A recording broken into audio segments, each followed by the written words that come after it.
Dada Rebeka nimemwacha hapa dada. Sasa shangaa simuoni dadangu. Wewe Katema wewe. Rebeka ndo nani?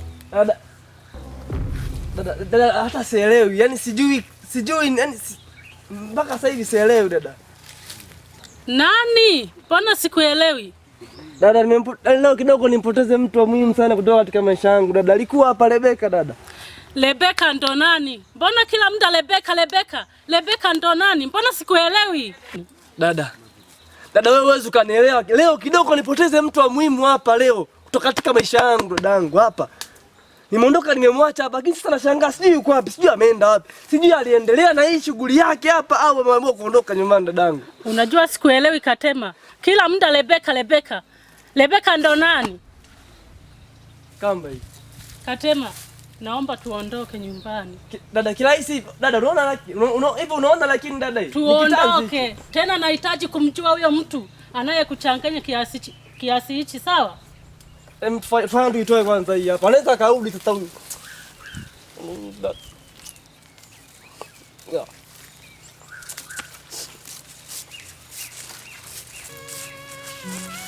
Hebu tuondoke. Tuondoke bana.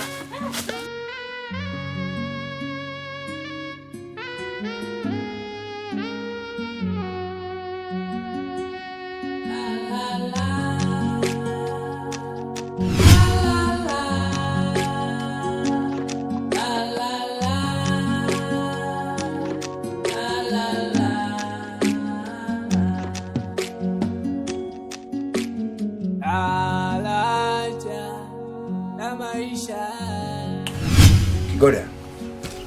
Horan. Nadhani taarifa uliyonipatia nimeifanyia uchunguzi. Na nimefikiria kwamba ile nyumba haitakiwi ikauzwa. Ila bali takiwa tutengeneze kitu ambacho tuisaidie ile familia. Sawa? Ndio Mr. Hasa iko hivi. Nilikuwa nikifuatilia taarifa za Rebeka akiwa shuleni.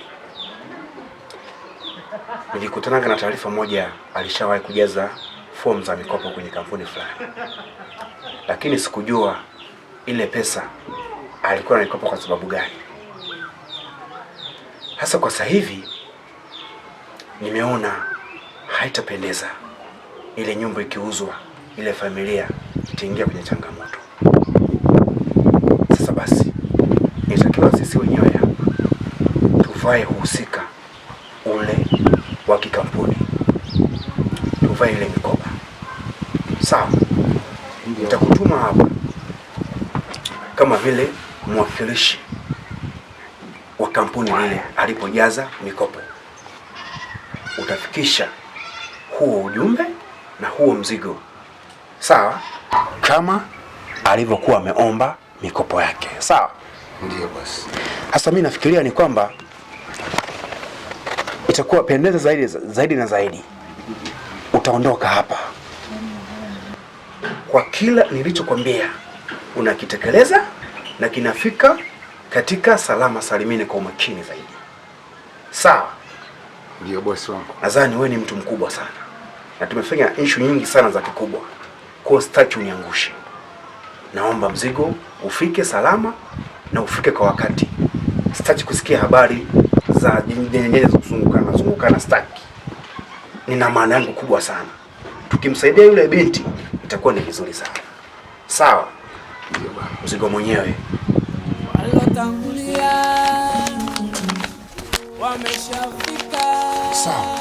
Ndio bosi. Sina mashaka na wewe. Bila shaka naweza kuambia kwamba tumefanya kazi nyingi na wewe muda mrefu sana bosi wangu juu. Na kuhakikisha ondoa wasiwasi, huu mzigo nitakufikisha 100%. Sawa sawa. Ndio mkuu. Safi sana. Unaweza kwenda. Asante sana.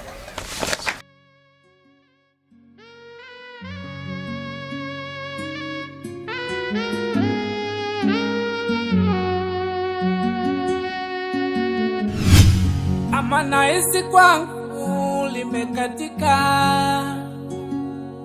nahisi kwangu limekatika. Iwe naipenda Tanzania, nchi yangu yenye heri. Hivi wewe mwanaume, kila siku natoka hapa nyumbani unaenda kwenye mapombe, umekalia mapombe tu kila siku, halafu ukienda kwenye pombe muda wa kurudi haujui, unalala huko huko, unategemea nini? Samani mke wangu, nilikoenda kuna majukumu mengi, ukutana na watu lazima majukumu ni mengi, nilizidiwa. Samani sana, ndio maana nimechelewa kurudi. Ulipotoka tu hapa alafu ulimwacha shemeji yako kabisa amekimbia, ulitegemea amekimbia kufanyaje? Shemeji yako nimemkuta anajinyonga. Haitaka kujinyonga? Ndio. Haisi. Mke wangu, samahani sana. Tena nasema mara mbili samahani sana. Mimi nimefikia hatua ya kuwa wazo ulilolitoa kuuza nyumba, nimekubaliana na mimi kuuza nyumba ili shemeji aweze kurudi shule akaendelee na masomo. Ndio. Kama umefikia hatua hiyo mume wangu, asante sana, hata mimi nimefurahi. Hata mimi pia nina furaha sana. Shemeji yangu nampenda, nimemlea, lazima nimlee vizuri. Unampenda? Napenda, ndio nampenda. Sawa, si sawa na mtoto, tumemlea. Sawa mume wangu. Asante sana mke wangu kwa kunipokea wazo langu. Napenda shemeji aendelee na masomo. Nampenda shemeji.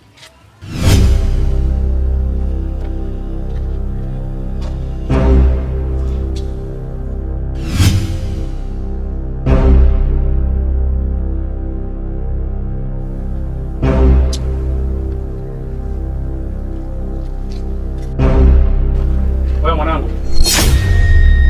Bali hapo. Sio kupotezea muda. Shuka chini. Shuka chini. Vua kofia hii. Toa shati.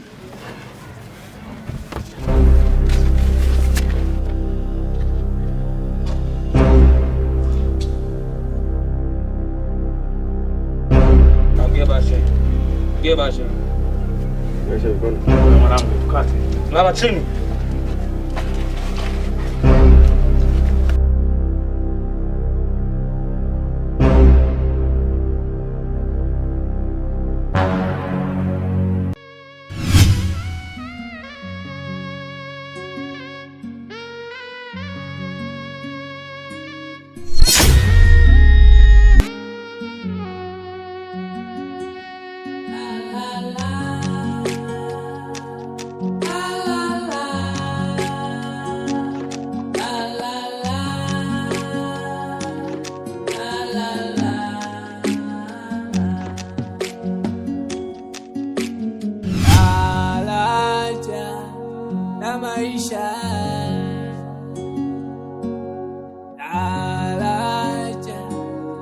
Maisha walotangulia wameshafika, walotangulia wameshafika, walotangulia wameshapita. Nini? Unajua mimi sikuelewi.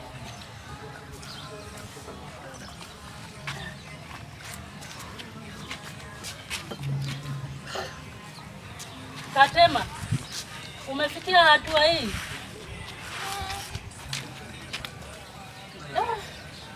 Nashindwa kuongea. Unashindwa nini? Ndio unaamua kunizalilisha hivi dada yako kweli? Unakunywa kinywaji kilevi kweli mdogo wangu? Mpaka nachanganyikiwa kwa kweli. Na huyu anayekuchanganya hivi ni nani?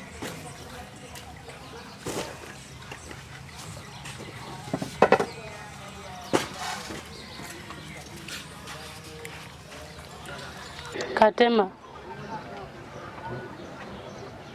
umeniumiza sana siku ya leo mdogo wangu. Yaani hata wazazi wetu huko waliko hawajafurahishwa kabisa. Waliniachia wewe nikulinde kama mdogo wangu. Lakini imefikia hatua kisa mapenzi unaanza kutumia kilevi. Kweli? Kweli mdogo wangu Katema? Dada. Dada mwanangu, unashindwa kuvumilia dada. Na sio kuvumilia, nashindwa hata nifanye nini. Yaani akili yangu kabisa inashindwa kufanya kazi. Hata kama unampenda Rebeka, sio hivyo. Sio hivyo kabisa. Unampenda Rebeka hadi unanunua pombe. Wewe pombe wapi na wapi? Dada, sijawahi kukwambia. Lakini huyo Rebeka unayemzungumzia ndio binti pekee, ndio chaguo la moyo wangu, ndio kipenzi changu dada. Ile siku leo nikuta nalia, ilikuwa ni yeye. Na kule polini nilipokuwa nimeenda, sababu ni yeye dada. Rebeka ananichanganya na niumiza kichwa sana dada. Ile siku ilikuwa kidogo hadi nyonge dada. Alafu haujui ni jinsi gani nampenda. Na unaonekana kabisa usamini kiusu hicho. Au ni kwamba ulikuwa ujui? Hata kama Rebeka sio wa kukufanya wewe uwe mtu ambaye mpumbavu una akili. Umefikia hatua mpaka ya kutumia pombe. Wewe Katema. Sawa dada. Nimesikiza ushauri wako. Nitafanyia kazi. Lakini naweka ila. Bado usiongeze neno lolote. Bado nampenda Rebeka dada. Na nitabaki nampenda tu.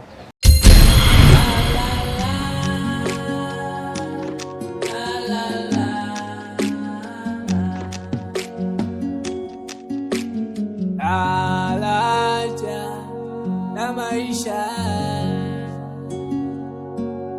Alaja na maisha. Walotangulia wameshafika. Walotangulia wameshafika.